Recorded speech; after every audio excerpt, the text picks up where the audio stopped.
Roleplay.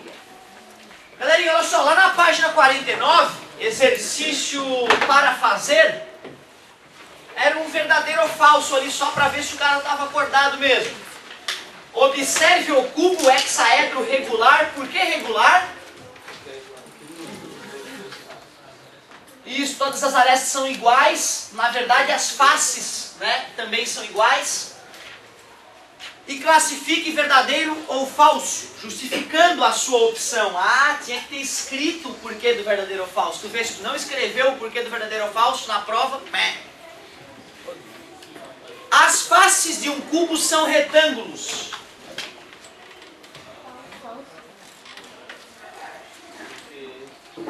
Verdadeiro ou falso? Retângulo regular não quadrado. Vou perguntar de novo. As faces de um cubo são retângulos. Um retângulo regular não é claro que é quadrado. verdadeiro, pô. Verdadeiro, pois um quadrado é um retângulo. Tu não sabia que um quadrado é um retângulo? Retângulo. O que significa retângulo? Ângulos retos, cara. Pela madrugada. Mas tudo bem, vai passar. Verdadeiro, pois um quadrado é um retângulo de lados iguais. Legal, né? Tu vê, a mais fácil a gente acaba errando, cara. Tem que ter humildade sempre. Letra B. O retângulo é um caso particular do quadrado. Não. É o contrário, né? Ó, que sacana. A letra B era pra te saculejar e tu, oh meu Deus, lembrei. E voltar na letra A e corrigir. Tu vê, a própria prova te ensina, se tu é um cara atento.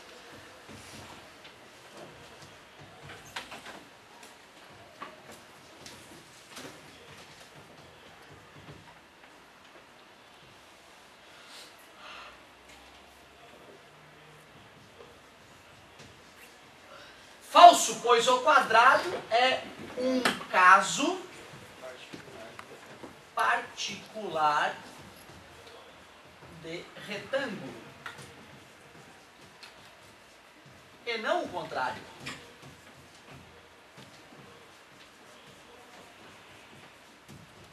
Eu não sei porquê, cara, a tua idade tinha uma preguiça de escrever, mesmo que fosse uma frase idiota como essa. Como pode, né, cara? A gente tem preguiça de escrever uma frase. Não é possível. Aí eu fico pensando, será que isso vai dar um bom resultado? Será que o cara vai ter raça para acordar todo dia de manhã e trabalhar? Se o cara tem preguiça de escrever uma frase. Eu acho que não, cara. Eu acho que não aguenta no emprego. Eu acho que não aguenta.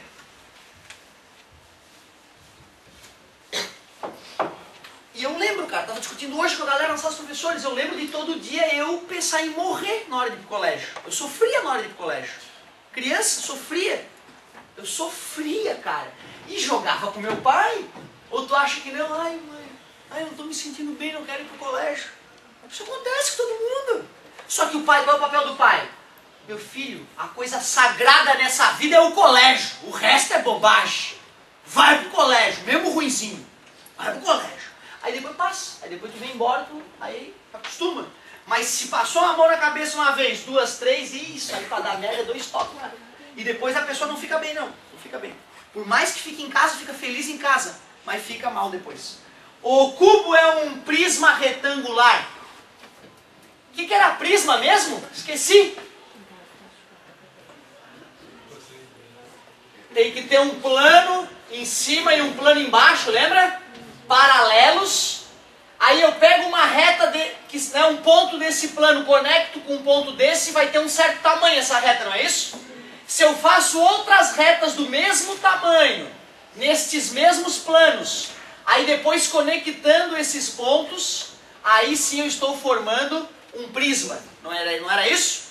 Ou seja, o prisma ele tem que ter bases paralelas e faces retangulares. Concordam? São retângulos as faces, ó. Não é isso? E o que dá nome ao prisma? A base. Então, nesse caso, seria um prisma triangular. É isso aí. Aí olha o que ele falou. O cubo é um prisma retangular. Regular. Desculpa, o cubo é um prisma regular. Ele é prisma? tem uma base em cima, tem uma base embaixo. Eu só não fiz as pontilhadas ali, ó, mas tem ou não tem? São paralelas? As faces também não são paralelas, todas com o mesmo tamanho daqui até aqui, ó. É um prisma e ele é quadrangular, né? Concordam comigo? Certo? A base dele é quadrada. E o que seria o regular? Todas as faces iguais, né? Então tudo bem, se ele falou que o cubo é um prisma regular, ele é prisma, obedeceu aquelas normas de ser prisma, e todas as faces são iguais, verdadeiro. Pois suas bases são paralelas, pois suas bases são paralelas, suas faces laterais, suas faces laterais são retangulares e todas idênticas, mesmo tamanho, idênticas. Legal, verdadeiro, pois suas bases são paralelas, suas faces laterais são retangulares e todas idênticas, justificando o nome. Letra D. O cubo é um caso particular de paralelepípedo reto. O que nós discutimos ser paralelepípedo? Nós até lembramos do... Pois então, eu até comentei na aula de ontem, né, que na minha cabeça eu falava paralelepípedo e vinha aquilo na cabeça. Né, e vinha de pedra ainda, daquele tipo. E na verdade é o contrário. Os matemáticos denominaram esse tipo de estrutura paralelepípedo e aí o paralelepípedo ganhou o seu nome a partir desta ideia matemática. Então, para ser paralelepípedo, galera, o importante é o seguinte: a base tem que ser quadrangular, beleza? Tem que ser retangular, perdão, né? Não precisa ser quadrada, tem que ser retangular, ou seja, ângulos retos. Todas as faces precisam ser, na verdade, retangulares, é isso. É um prisma cujas faces são retangulares. É isso que é um paralelepípedo. E ele afirmou: o cubo é um caso particular de paralelepípedo reto. Reto porque os ângulos são todos retos. E por que é um caso particular? Porque todos os lados são iguais. Exatamente, porque nem todo paralelepípedo tem os lados iguais, as arestas iguais, e o cubo tem. Então é um caso particular, é um caso especial de paralelepípedo, com certeza. Verdadeiro.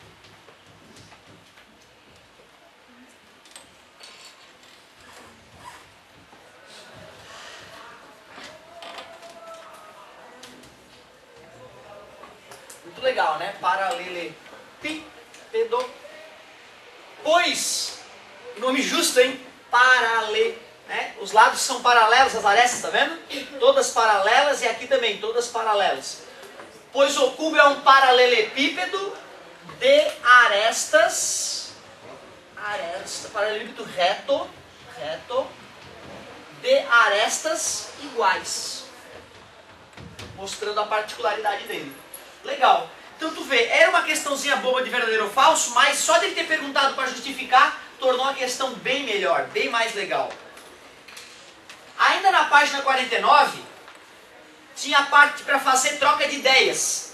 Sejam A, B e C, respectivamente, as medidas de comprimento, largura e altura do paralelepípedo retângulo, em que Dzinho é a medida diagonal da base e Dzão a medida diagonal do paralelepípedo retângulo. Determine a expressão que representa Dzinho. Tu vê, né, cara? Durante a aula eu fiz isso pra ti. Ah, professor, pois então, eu só cheguei e copiei aquilo que tu passou. Pois é, aí tu errou completamente. A ideia era que tu, tendo visto em sala de aula, tu tentasse fazer na raça, sem cola. E aí se travar e não conseguir dar uma coladinha. Mas a coladinha que eu digo não é olhar e copiar, é bater o olho, opa, agora eu vou tentar. E vem na raça aqui trabalhar. Essa é a ideia. Então primeiro vamos lá, vamos reproduzir a figura que ele passou pra gente. A gente não precisa se preocupar com o formato exato dela, o que importa é o nome das arestas. Ele chamou de A essa aqui ele chamou de B e aquela ali chamou de C. E ainda desenhou pra gente as diagonais, tanto a diagonal da base que ele chamou de Dzinho, quanto a diagonal do próprio paralelepípedo que ele chamou de Dzão. A expressão que representa Dzinho, pô, se isso aqui é B, ali também é B, e formou um triângulo retângulo. Então é Pitágoras, Dzinho ao quadrado é igual a ao quadrado mais B ao quadrado, Dzinho é a raiz de A ao quadrado mais B ao quadrado, impossível ser mais fácil. Isso era a letra A. Tirou tantos O. Isso aqui é B, aqui é B, né? E ali é um triângulo retângulo, ali é correto? Pitágoras. Usou isso aí é um D. Isso é um D. É um D. E ali é o B. Lá em cima. Aqui é B, então aqui também é B. Tá, e como que eu... Vou desenhar isso aqui pra ti. Ó. Isso. A, B, T. Certo? É a visualização espacial lá que a gente tem que exercitar mesmo. Tá, entendi. Beleza? Tem que olhar isso aqui de cima, e isso aqui de cima era um retângulo, né? Que era A e B, e a gente cortou ele bem no meio, então virou um triângulo retângulo, certo? Depois, mas é isso, cara, tu faz a coisa certa, tu, na hora que tu já sente a dúvida, tu te manifesta, isso é muito importante, cara, muito importante. Depois, letra B, lá na outra página, pedia a expressão que representa adesão em função das medidas A, B e C. Olhando de lado isso aqui, ó, nós poderíamos formar um triângulo retângulo onde lá atrás é o C, ó. Esse cara aqui de baixo é o Dzinho. E aqui a diagonal do prisma, certo? Como se eu tivesse fatiado o cara ao meio aqui, ó. Como mais uma vez é um triângulo retângulo, ficamos com Dzão ao quadrado é igual a Dzinho ao quadrado e C mais C ao quadrado. Mas olha só quem é o Dzinho ao quadrado. O Dzinho ao quadrado fica sendo A ao quadrado mais B ao quadrado. Então fica até elegante a fórmula. Ó. A diagonal é a raiz quadrada da soma dos quadrados das arestas. Certo? Nada demais. Depois, item C. A medida da diagonal do paralelepípedo retângulo da figura. Então, olha só. Ele forneceu um paralelepípedo retângulo. Parece até a piscina da prova. 20 metros, 12 metros e 9 metros. E o cara pede a diagonal. Poxa, acabei de fazer uma fórmula, né? Eu até poderia fazer um Pitágoras para achar a diagonal da base, outro Pitágoras para achar a diagonal do paralelepípedo. Mas já que eu tenho uma fórmula aqui, eu não vou nem gastar tempo. Vou jogar na fórmula de cara. 9 ao quadrado, mais 12 ao quadrado, mais 20 ao quadrado. 81 mais 144 mais 400. D é igual a raiz de 500, 625. Oh, que delícia! E é 25. Ó a unidade, hein? Ó um décimo aqui, hein? 25 metros. Legal, bem tranquilo essa aí, hein? Finalizando, aliás, tem mais duas ainda. Item D. A expressão que representa a medida da diagonal de um cubo de aresta A. Peraí. Não acabamos de ver que o cubo é um caso particular do paralelepípedo reto? Qual é a diferença entre eles? O cubo tem todas as arestas iguais, então ficaria como a fórmula para o cubo? D igual a raiz de A ao quadrado mais A ao quadrado. D igual a 3A ao quadrado, raiz de 3A ao quadrado. Já que a raiz de A ao quadrado é A, eu posso extrair da raiz o A ao quadrado, fica A raiz de 3. Olha que prático, cara. Então é só multiplicar a aresta pela raiz de 3, tuf, tá pronto já a diagonal do cubo. Alguém lembra como é que era a diagonal de um quadrado? Quase. Eu acho que era um triângulo, acho que tinha a ver com triângulo. Raiz 3 sobre 2, não era? Eu acho que era a altura do triângulo equilátero. A pergunta que eu fiz primeiramente, qual era? Como é que se calcula a diagonal de um quadrado? Na real é só partir do quadrado do meio e fazer... Como é que fica a diagonal de um quadrado? Analisando. E aí ficou como? A diagonal do quadrado é o... Raiz de B ao quadrado, é um lado ao quadrado mais ao quadrado. Vai ser 3 vezes o lado ao quadrado. 3 vezes o lado ao quadrado. L raiz de 2. Porque do cubo é a raiz de 3, não é? O lado tem 2 lados, é L raiz de 2. E ó demora, hein? Ó demora que a galera tava fazendo, ó. D ao quadrado igual a L ao quadrado mais L ao quadrado, isso me falaram. Só demoraram para finalizar. Raiz de 2L ao quadrado, tiro o L de fora, L raiz de 2. Pronto. Beleza? Bacana, né? O cubo que tem 3 dimensões é A raiz de 3. E do quadrado que tem 2 dimensões, L ou A ou Z ou W raiz de 2. Legal. Na verdade a gente... Tu vê, ó, eu fui um cara que eu não quis decorar tudo isso. Eu não sei se eu não quis decorar, o professor não me cutucou para eu acordar, entendeu? Mas como eu era bom em Pitágoras, quando tinha prova e ia cair Pitágoras, na hora me viro. Eu na hora me viro, faço trocentos Pitágoras lá e me viro. E me virava mesmo. Só que tu vê, acabava fazendo a prova, né, até o final. Eu sempre entregava a prova lá no limite, porque eu tinha que ficar me esforçando para poder finalizar. E de certa forma aprendia também, né? Poderia ter aprendido antes, acabava aprendendo no dia da prova, arriscado. Se o cara é um pouco mais safo, ele já decora algumas relações e tenta fazer exercício, chega no dia da prova, tu acha que ele vai calcular um Pitágoras para achar a diagonal de um quadrado? Pelo amor de Deus, é só tascar a raiz de 2 ali e vai para a próxima. Então o que difere o cara que estuda de verdade e aprende em casa, e o cara que vem na prova, na raça fazer, porque manja um pouquinho de matemática, é que um fica super ágil e o outro fica uma lesma. E eu fui levando com a barriga até a engenharia. Chegou na engenharia, eu já estava dando aula, trabalhando, não tinha tempo de estudar. Aí eu ficava malhando o pau dos professores. Eu malhava o pau do professor. Porra, o cara deu a prova, 3 horas para fazer a prova, eu precisava de 5 horas para fazer a prova. Lembra? Já te contei isso. Mas quem é que estava errado? Eu estava errado. Por quê? Porque eu não estudei. Aí não dava tempo de fazer a prova, mas é porque eu não tinha estudado. Eu vadiava, e não meu professor. O professor fazia parte dele. Estou te falando isso porque eu vejo muita gente nessa sala se enrolando para fazer a prova, uma prova que às vezes é para fazer muito rápido. As provas que eu tenho aplicado para vocês, gente, é para uma aula. Às vezes eu dou 2 aulas e tem cara que não consegue terminar a prova. Cuidado, vocês vão sentir falta disso, principalmente no vestibular. O vestibular é uma maratona intelectual, tu tem que ganhar velocidade também. Por isso a prática é de suma importância. Foi meu sinal, né? Perdão. Não bateu o sinal? Mas eu não vou! Aliás, eu vou porque tem um filminho pra vocês. A medida diagonal do cubo de 10 centímetros. Não acabamos de ver que para calcular a diagonal é A raiz de 3? Se é 10, então é 10. Agora tu imagina tu ter que fazer 2 Pitágoras para chegar nessa conclusão. Tá entendendo o que eu estou dizendo? Vale a pena decorar diagonal de um cubo.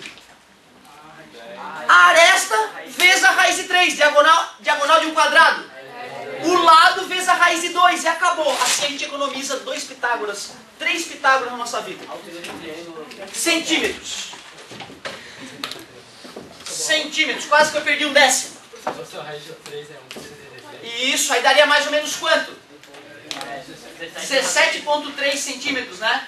Que loucura, né, cara? Acabamos de concluir que tem medidas físicas na nossa vida que não dá pra medir com precisão. Concorda comigo? Imagina que eu faço um quadrado com um lado 1. Quanto é que mede a diagonal desse quadrado?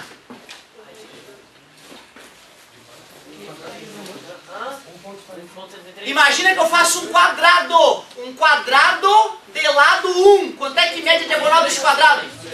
Raiz de 2, só que a raiz de 2 quanto é que é? Só que é um número com infinitas casas após a vírgula, né? Tu vê, não dá pra medir com precisão com uma régua, é impossível medir a diagonal de um quadrado de lado 1. Uma coisa idiota na vida que não tem resposta, que é impossível medir com precisão. Que loucura! Talvez os números decimais não sejam perfeitos para expressar qualquer grandeza. Talvez tenha uma outra base numérica melhor para expressar essas grandezas, né? Para não virar um número com infinitas casas após a vírgula, né? Que louco isso, olha que interessante. Pensem um pouquinho mais sobre isso. Falou, galerinha. Muito obrigado pela atenção, hein?